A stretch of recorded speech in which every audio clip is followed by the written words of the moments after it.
Thank you, everyone. As Robin mentioned, my mother just found out that I'm the student speaker about 10 minutes ago, so surprise. In the spring of 2011, on a seasonably warm and sunny day in Florida, I collapsed onto a kitchen table in a drug house. It was the first time I thought I'd die from my addiction.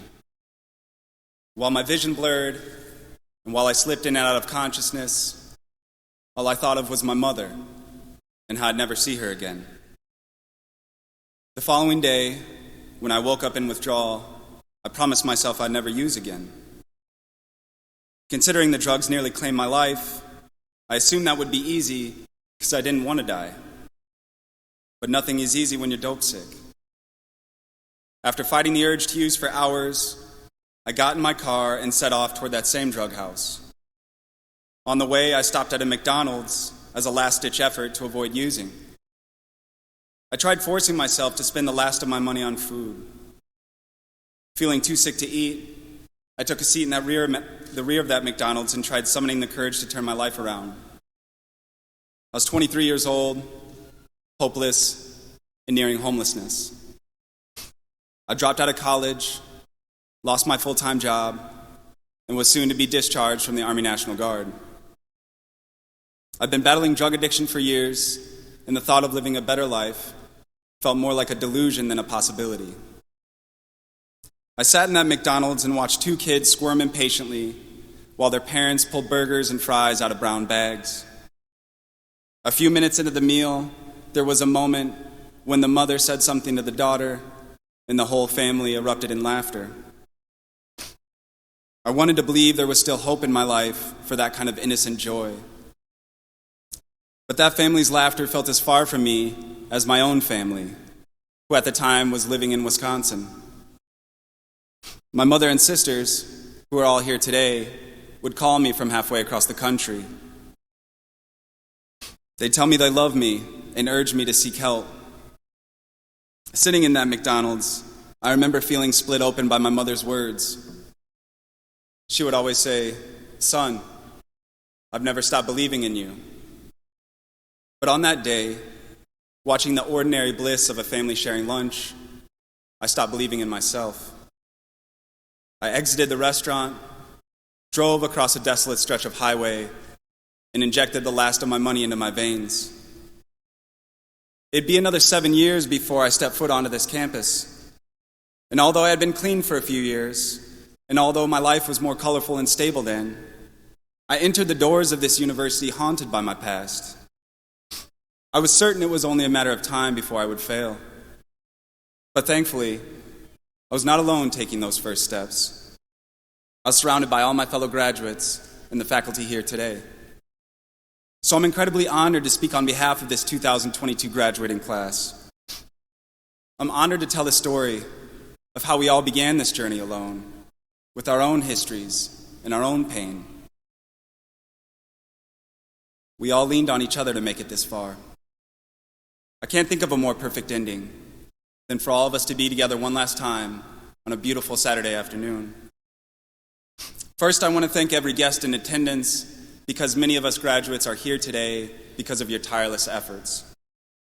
Thank you for believing in the person you're here to see walk across this stage. It's because of your devotion and sacrifice that we've received the invaluable gift of a college education. And a special thank you to my mother, who never stopped believing in me. It's been my greatest pride being your son. I'd also like to thank the University of Wisconsin-Whitewater. 4 years ago, during my first day of classes, there was something about being a 30-year-old high school dropout with low self-esteem, sitting beside intelligent and humble teenagers, that tempted me to admit I'd made a mistake, grab my things, and walk out of the room. But like my guests here today, this university believed in me when I didn't believe in myself.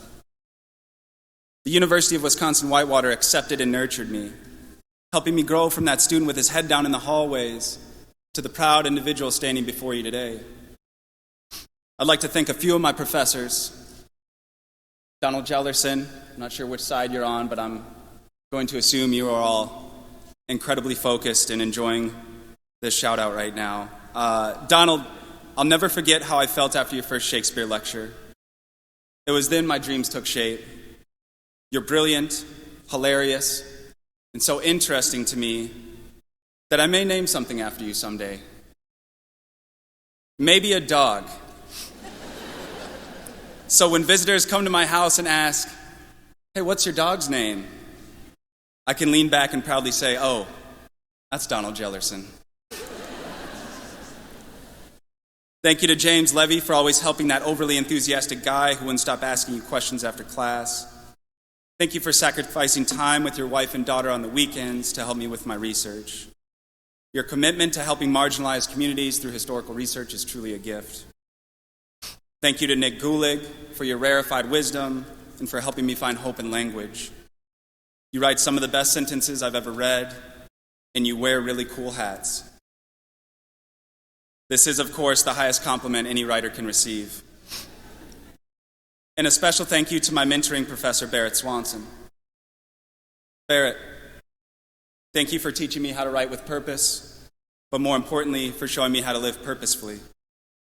There were so many moments I wanted to give up on myself, and every time you somehow found the words to keep me going.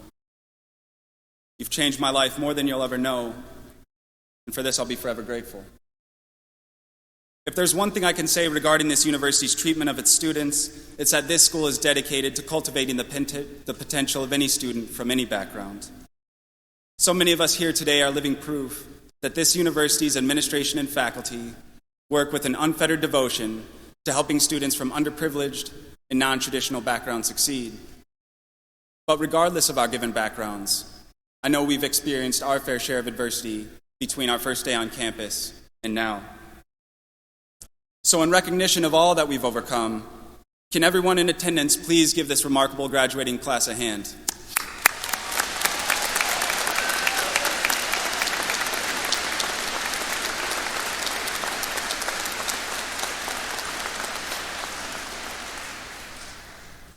To my fellow graduates, I'll begin by sharing a few things I've witnessed during my time here. Over the last 4 years, I've watched us anxiously turn in hundreds of assignments. I've watched embarrassment settle into our eyes when our feedback in class wasn't what the professor was looking for. I've watched rejection in our personal lives diminish our confidence. I've watched us nearly buckle under the pressure of a multi-year pandemic. I've not only watched, but I've heard us say that we wanted to give up.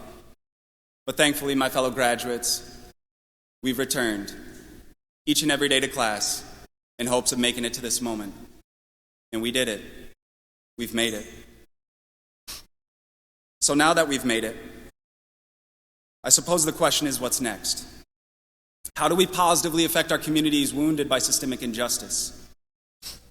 How do we use this degree to not only live a life of personal fulfillment, but a life enriched by helping others? In other words, I think many of us are wondering right now, what kind of influence do we possess? We've reached an era when so many of us are seeking self-worth in cell phone applications, when we can buy groceries, car parts, and our favorite books online without speaking to another human. We're living in an era when our entire social lives can be conducted on a screen. Because of these rapid advances in technology, never before has it been more capable for a person to live alone. And I find this terrifying, to know how possible it is for our younger generations to live at such great distances from one another. My fellow graduates, it's important that we remember that although advancements in technology may increase our quality of life, they'll never replace our deep need for human connection, our deep need for each other. So please, keep striving to lift up your fellows, because they likely need you more than you know. I know I did. It's been your kind words and encouraging gestures that helped me make it to this moment, and I thank you for that. It's been my experience that people don't need thousands of followers or a prestigious job title to have great influence. Every graduate here today is fully capable of changing the course of someone's life. And it's quite simple, really, and I'll tell you why. Rarely, if ever, do we understand what someone is going through. And it's equally rare, if ever, that we understand the influence of our words and our behavior.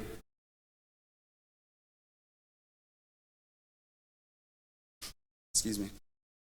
That happy family in McDonald's probably had no idea that their love for each other inspired that junkie in a corner to briefly dream of a better life. The week after I collapsed onto that table in Florida, I spent a lot of time on the phone with my mother and sisters. Eventually, their love persuaded me to attend a 12-step recovery meeting. During that meeting, I told a room full of strangers that I couldn't stop using drugs. I told a room full of strangers that I needed help. Toward the end of that meeting, I heard a recovering addict share how, now that he was clean, he was so grateful to have a refrigerator full of food. Although I wouldn't manage to get clean for years, that man's gratitude gave me hope. He was living proof that it was possible for an addict like me to one day have a refrigerator full of food, which at the time sounded miraculous. I'll tell you that I've been clean now for 6 years. And since I've been clean,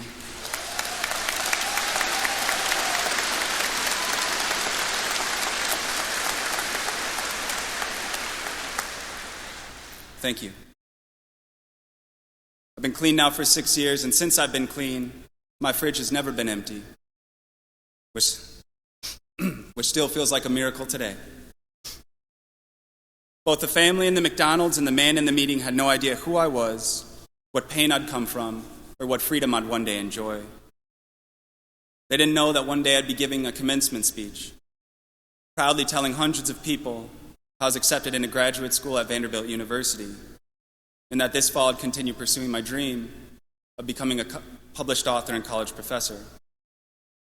They didn't know that one day I'd be married to a beautiful woman sitting in that crowd, and we'd continue chasing this dream together from Whitewater, Wisconsin to Nashville, Tennessee.